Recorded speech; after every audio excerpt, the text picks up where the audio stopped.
The majority of modern electric vehicles on sale today have official rated ranges in excess of 200 miles, that's 321 kilometres per charge.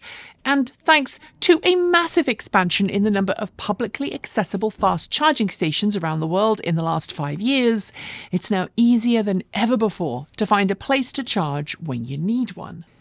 That's not to say we don't have massive charging deserts that exist in most countries around the world, often centred around traditionally disenfranchised communities in urban areas, remote rural places, and across tribal lands. And as my t-shirt says, we need to make charging more accessible for everyone. You can buy this in our store, by the way. But all of that is an on-paper kind of thing. If you've been driving an EV for any length of time, you'll know that your range per charge will vary vastly based on the type of road you're driving on, your speed, how full your vehicle is, what the tyres are like, the terrain you're driving, and of course, the weather. Add a trailer on the back and your range will be noticeably less than it might be without one. And all of this can conspire to give you a nightmare scenario where your range doesn't turn out to be as good as you thought it was going to be at the start of the trip. For round town and daily driving, where you're never too far from home or some kind of charging station, that's likely not a major concern. On a long-distance trip, however, the gut-wrenching feeling of range anxiety, and for many, including myself, the more prescient charger anxiety, can really put a metaphorical spanner in the works, especially if you've had to take a detour or the weather conditions aren't as favourable as you thought they would be when you left. We've talked a lot on this channel about ensuring your longer distance EV trips, both with or without a trailer, are a success by being as conservative as possible with your range estimates and by allowing a generous buffer of range or state of charge to get you to your next charging stop. But what if that's all gone out the window? What if you found yourself unintentionally playing a fuel gauge lottery where your EV starts to tell you that you're not going to make it to the next charging spot? And what happens if you actually run out of charge? Get ready with your granny cable. I'm going to explain everything.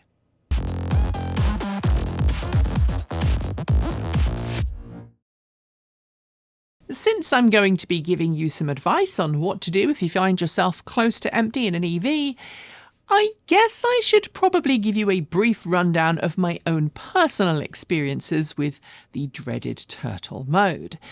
Given that I have been driving EVs since 2006, you'd think that I have experienced multiple occasions of running out of charge. But the reality is that I've only ever had an EV die on me due to a low state of charge once. Although, I will admit, I've come very close in very many occasions in many different vehicles over the years, including getting various Tesla Model 3, S and Y models down to 0 miles indicated remaining before charging. I've certainly broken down a few times too, due to other reasons, including having a very old ThunderSky lithium-ion cell module fail in my City L, which required me to open up the battery compartment at the side of the road and literally remove the damaged battery cell from the circuit before then limping home with a few less volts. But other than that, I've been lucky, usually because I'm someone who tends not to enjoy that whole fuel gauge lottery thing. The one time I did run out of charge, that was in our new to us used Nissan Leaf in late 2015 when I was taking my then teenage children up to Mount Hood. There had been a massive detour in Portland due to an accident in the Vista Ridge Tunnel on Highway 26. And then as I headed east, the temperature fell and the snow started falling heavily. I hit Turtle about 8 miles from my nearest fast charger, managed to limp the rest of the way, and just as I crested the final hill towards what's now known as the Barlow Trail Roundhouse, my Nissan Leaf gave up and I was able to coast downhill into the parking lot and luckily coast right into the charging space. The charger worked, which mercifully back then wasn't always a given. Fun times. I've managed to avoid running flat because I've always tried to program a buffer into my trips. I've learned how to drive efficiently, and I've apparently got a bit of an advantage on death-saving throws. In my very early days of driving a Nissan Leaf, when I discovered a broken charging station en route that I absolutely needed to continue my trip, and I didn't have an alternative, a lower power charging option within reach, I would always just stop where I was and call for a tow, which happened a few times, even if I had range remaining. Why? Well, because generally it was always easier and safer to wait by a broken charging station than it was to sit at the side of a freeway while cars whizzed past and I had a completely dead battery pack, especially if I had children or animals with me. But sadly, however much we try, we can't control all eventualities. You will. If you are a regular EV driver, get your battery down to the final kilowatt hour or two of capacity at some point, even if you've done everything you can to avoid doing so. And how you approach this will affect how your trip concludes and how well your EV will respond further down the road. Which brings me to the first point I want to make. You need to know how your EV responds when it's on its last legs to be able to safely manage and deal with that situation if it does arise. And sadly, just like gasoline cars, every EV on sale today has a slightly different attitude to defining empty. Some EVs, most of the Teslas I've driven fall into this category, tend to tell you that you are out of charge long before you actually are out of charge. Other vehicles, like the Ford F-150 Lightning, do not mess around. If you run those to 0 remaining miles, you better find a charging station quick. Some EVs give you plenty of warning that you are heading into danger territory with visual and audio warnings, and eventually the dreaded turtle mode that's designed to prevent the battery pack from damaging itself. But to see how different each vehicle is in its last few miles of charge, you should probably check out the range tests that Tom Malogany has done on State of Charge, or the range tests that Kyle Connor does on Out of Spec. These guys push EVs to empty so that you don't have to. But if you are feeling brave, there's a lot to be said for safely experiencing it for yourself. To do that, you can plan a safe experiment to find out where your vehicle's limits are. Plan a route that allows you to drain your battery pack to within its last 10 miles or so. Then plan a looped circuit on low-speed roads or in a large parking lot that allows you to safely drain to near empty. But you don't have to do what Kyle or Tom do and drain it completely. In fact, I would advocate for not doing that if at all possible, but definitely knowing where empty truly is will help alleviate concerns and range anxiety if it happens for real in the wild. Just how far you're going to be able to go when your vehicle says no more will be impacted by all of the factors I listed at the start of the video, but for general advice, I'm going to advise that you would get off high-speed roads long before you're close to being 0. The faster you go, the more quickly you'll eat energy, so even if your EV is getting empty, you might be able to do 5 miles on surface, streets or low-speed roads compared to maybe 2 or less if you stayed on the freeway.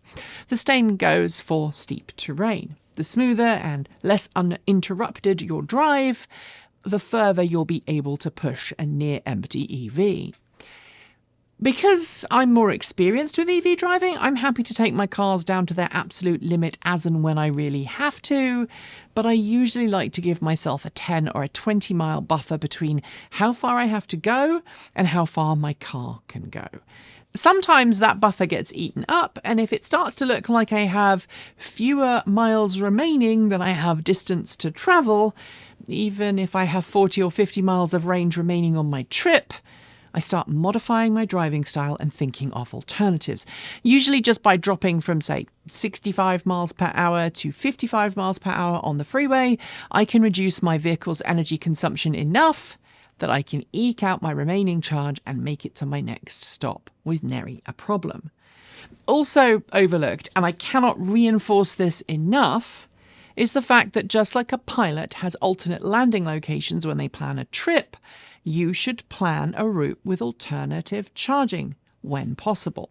It isn't always something you can do on every single trip, but not draining your EV to absolutely empty and stopping a few more times is definitely preferable and less stressful than just skipping a charging site due to your own overconfidence, then realizing that you actually needed to have stopped and you're now at a broken charging site. And while you can get your vehicle to do the route and charger planning for you, knowing your route and your options is frankly a skill you should learn. Just like over-reliance on autopilot in an airplane can be a really bad thing when things go wrong, over-relying on your EV's route planning and not doing it yourself can be a nightmare if something bad happens. Artificial intelligence is coming on in leaps and bounds, but it is still not at the level of a manually planned trip. Basically, don't be a hero, use common sense, and if you need to, use your alternate. At this juncture, I want to really emphasize that whatever you do, safety must be first. And that includes what's safe for you, your occupants, and other road users. Do not be that EV driver doing 10 miles per hour on the freeway with your hazard lights on just to make it to the next charging location. I've followed some of you on the freeway, I know it happens. Sure, there are occasionally certain routes where the freeway is the only choice, but do not hold up other traffic or present a hazard that could lead to an accident. In that kind of situation, it is safer and smarter to stop and call for help. Basically, don't be a hero or an idiot. I've talked a little about how to avoid running out of charge, but now let's discuss the actual dreaded running flat. Exactly what happens will differ from model to model, but the too long didn't read here is that for most electric vehicles, regardless of their size or specs, you'll generally hit a low power mode before completely running flat. There will usually be a telltale somewhere on the dashboard to let you know that's happening, and you may find that your vehicle makes adjustments to the air conditioning or other systems in an attempt to save power. You will also generally find your EV is less responsive to accelerator input and in some cases may have a mandatory lower top speed. This is designed to ensure that your EV's battery pack doesn't damage its cells as the pack reaches empty. And while your EV's battery pack isn't actually empty when the vehicle says it's empty, its cells will be more susceptible to noticeable voltage sag under acceleration. This is because electrical power is the result of current times voltage, and batteries slowly lose voltage as they empty, meaning that your battery pack has to work harder and deliver a higher electrical current when the battery is nearly empty for a given power output, when compared to when the battery is fully charged. And the higher the current drain, the bigger the impact on the battery pack's voltage sag will be. High current drains at or near empty can push a battery pack's individual cells out of balance and can even cause weaker cells to suffer noticeable drops in voltage under load that could ultimately damage them. Being gentle when your car's battery is almost empty will help prevent that and keep the battery in as healthy a condition as possible. Assuming your EV was made properly, you shouldn't have any issues taking its battery pack to a super low state of charge once in a while. But just like you shouldn't always charge it to 100% full and then leave it for extended periods of time, it's ideal to leave battery packs between 20 and 80% full for everyday driving, and then treat that 20% at the bottom and the 20% at the top as being your long-distance buffer bits, for when you really need it. Your EV's battery management system should ensure that no permanent damage occurs. But now we're going to talk about the inevitable. You either run out entirely or your car gets very, very low. In this situation, your first task after ensuring that you and your vehicle are safe is to get your EV to a charging station as quickly and as safely as possible. It doesn't matter if it's a fast charger or a slow charger, getting power into the battery pack is a great way to ensure it doesn't sit at a super low state of charge for long periods of time. This is especially important with some EVs that use either no 12-volt accessory battery or a very small one that requires frequent topping up by the car's DC to DC converter to power things like telematics systems. I actually have a friend who parked up at the Portland International Airport earlier this year in their Rivian R1T. They couldn't charge because all the charging stations were occupied, and they only had a few % of remaining charge in the battery pack. While they were away on their business trip, their truck's traction battery pack drained completely as the 12-volt battery phantom drained power to keep itself alive. You don't have to immediately do a full charge after running the pack super low, but you should ideally get the battery pack back to at least 40% full, or ideally closer to between 60 and 80% full. This puts your battery's individual cells back in a much happier, healthier voltage range where they can happily hang out without suffering any long-term problems, and in many cases actually balance themselves back to a healthier state of charge. Leaving a pack empty or near to empty can cause voltage drift between cells if its battery management system is a bit pants, and in the case of some cars, like certain variants of the Smart for 2 electric, leaving an empty car completely unplugged can brick your battery pack, meaning your EV will no longer work. At the end of the day, though, remember that most modern EVs are pretty tough to damage, with the occasional stretch down to super low states of charge, and as long as you charge them back up and don't leave them sitting with a super low state of charge for long periods of time, you should be just fine. But for all of the stress that driving a low state of charge vehicle brings, frankly, it's often easier to plan a little more time, relax, and stop a few extra times to charge on your way. Thanks for joining me today, and if you've got thoughts, make sure you leave them below in our Discord chat room, or you can reach out to us on Mastodon. Thanks to the amazing list of people scrolling by on your screen right now. They are some of more than the 1,500 people who help fund this channel through Patreon and YouTube, covering our bills, paying our team, and making sure we can be 100% independent. If you'd like to join them and see your name listed here, just follow the links below. There are a range of different tiers you can sign up for from as little as $1 a month, or if you pay yearly, just under $11 a year.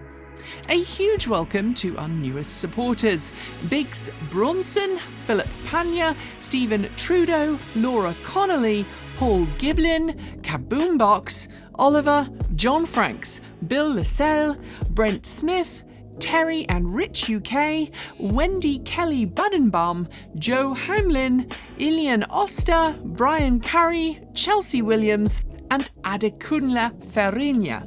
To join the list and get your shout out, become a paid Patreon member and get your moment of fame. If you'd like to support us with a one-off donation, you'll find links below to make Ko-fi and Bitcoin donations, and we even have an old-fashioned PO box you can reach us at, address also below. And if you're in need of some swag, you'll find our swag store in the down below. This month, we're talking about accessibility with our latest t-shirt design, and keep your eyes peeled for a brand new special t-shirt for our trip to Everything Electric in Canada next month. We've got some great content coming up, so make sure you're subscribed on PeerTube or YouTube, and we'll see you soon. We make new videos every Monday, Wednesday, Friday, Saturday, and Sunday. If you want more, the mighty algorithm thinks you'll like this video, but we think that this one is also well worth a look. See you soon, and as always, keep evolving!